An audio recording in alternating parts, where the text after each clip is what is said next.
السلام علیکم ورحمۃ اللہ وبرکاتہ۔ دوستو، آپ کو پتہ ہوگا کہ 2025-26 کے لیے پیکٹا نے ایک اسکیم متعارف کروائی ہے، اسپیشلی 9th اور 10th کے لیے۔ تو میرے خیال سے اس اسکیم کے متعارف ہونے کے بعد اگر کوئی کمزور میں سے کمزور بچہ بھی تھوڑی سی پریپیرنگ کرے، اچھی طریقے سے تیاری کرے اور توجہ کے ساتھ، تو مجھے نہیں لگتا کہ اب کوئی بچہ فیل ہو۔ اب پاس ہونا بالکل ہی آسان ہے، بلکہ اگر بندہ کچھ زیادہ محنت کرے اور ذہین بچے کچھ اور زیادہ محنت کرے تو وہ ڈویژن لیول پہ پوزیشن بھی لے سکتے ہیں۔ تو آئیے آج ہم اس ویڈیو میں بات کریں گے اسلامیات کے اسکیم کے بارے میں، جن میں اساتذہ کو بتایا گیا کہ آپ نے یہ حصے نہیں پڑھانے، بقیہ جو اسباق ہے ان پر آپ نے توجہ مرکوز رکھنا ہے۔ ان میں سے باب اول جو ہے اس میں احادیث مبارکہ میں جو لمبی احادیث تھی، ان میں سے احادیث نمبر 3، احادیث نمبر 6، احادیث نمبر 7، احادیث نمبر 12 اور احادیث نمبر 14 ان کو حذف کر دیا گیا۔ اب یہ اسکپ شدہ ہے، یہ 2025-26 کے امتحانات میں نہیں آئیں گے۔ باب 4 میں سے اخلاص و تقویٰ، پردہ پوشی، جھوٹ، غیبت و بہتان، جادو فال اور توہم پرستی یہ حذف کر دیے گئے ہیں۔ باب 5 سے قسم کے احکام و مسائل اور اسلامی ریاست کو حذف کر دیا گیا۔ اب 2025-26 میں یہ امتحانات میں نہیں آئیں گے۔ باب 6 میں سے صحابہ کرام کے تذکرے میں سے حضرت عمر بن امیہ، حضرت عبداللہ بن عمر بن عاص اور حضرت جابر بن عبداللہ رضی اللہ تعالی عنہم، ان تینوں کے بارے میں کوئی سوال نہیں آئے گا۔ اور صحابیات میں سے حضرت شفا، حضرت ام سلیم، حضرت ام عطیہ رضی اللہ تعالی عنہن، ان کے بارے میں کوئی سوال نہیں ہوگا۔ صوفہ کرام کے تذکرے میں حضرت ابوالقاسم قشیری، شیخ فرید الدین عطار، حضرت مولانا عبدالرحمن جامی رحمہ اللہ، ان تینوں میں سے کسی ایک کے بارے میں کوئی سوال نہیں آئے گا۔ اور علماء مفکرین میں سے امام شاطبی، امام جلال الدین سیوطی، ابن رشد رحمہ اللہ، ان تینوں کے بارے میں کوئی سوال نہیں آئے گا۔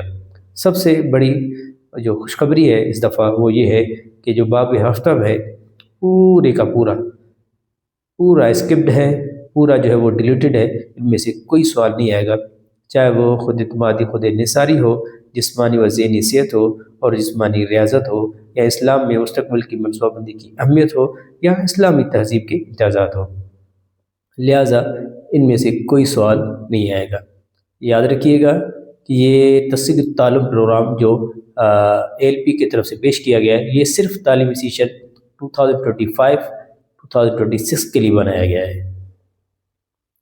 اور اس کے ساتھ انہوں نے امتحان کا جو پیپر ہے، ماڈل پیپر بھی دیا ہے، اور اس کے لیے انہوں نے ان کے ساتھ ساتھ انہوں نے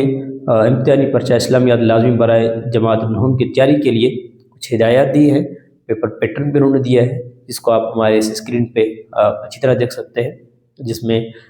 حصہ اول جو کثیر انتخابی سوالات ہیں ان میں سے 20 نمبر کے سوالات ہیں وہ، اور حصہ دوم جو مختصر سوالات ہیں وہ 40 نمبر کے ہوں گے، اور حصہ سوم جو ہے جس میں ترجمہ حدیث مبارکہ وہ 10 نمبر کا ہوگا، اور اس پر مشاعر پر جو مختصر نوٹ ہوتا ہے وہ 10 نمبر کے ہوں گے، اور تفصیلی سوالات جو ہیں وہ 20 نمبر کے ہوں گے۔ تو میرے خیال سے اب اگر اتنی پیٹرن آنے کے بعد اگر کوئی بچہ تھوڑی سی بھی محنت کرے گا تو اسپیشلی ایٹ لیسٹ کمزور سے کمزور بچہ میرے خیال سے فیل نہیں ہو سکتا۔ اس لیے اب صرف محنت کی ضرورت ہے، توجہ کی ضرورت ہے۔ اس کو دیکھ سکتے ہیں اسکرین پر، میں آپ اس کو غور سے دیکھیے گا۔ ان بچوں کے لیے یا ان ٹیچروں کے لیے جو مختصر وقت میں اسلامیات نحوم کے اسلامیات کے لیے تیاری کروانا چاہتے ہیں، آسان طریقہ یہ ہے کہ آپ ایک دن بچے کو صرف وہ MCQs اور شارٹ جو سوال ہیں، مختصر سوالات ہیں وہ حل کروائیں، اور دوسرے دن ان سے تفصیلی سوالات لکھوائیں اور یاد کروائیں۔ اسی طرح 2 دن کے اندر ایک سبق جو ہے وہ مکمل کمپلیٹ ہو جائے گا۔ اور جو ذہین بچے ہیں ان کو تو آپ ایک ہی دن کے اندر یہ تمام چیزیں دیں، مختصر سوالات بھی دیں، MCQs بھی دیں، اور پلس میں تفصیلی سوالات بھی دیں، بلکہ اور اوور سمارٹ کوئی بچہ ہو تو آپ اس کو 2 سے 3 اسباق بھی دے سکتے ہیں۔ تو محنت میں عظمت ہے، محنت کرنا آپ کا کام ہے، اور انشاءاللہ میں گارنٹی دیتا ہوں کہ انشاءاللہ آپ پاس ہو جائیں گے۔ بے فکر رہیے، محنت کرتے رہیے۔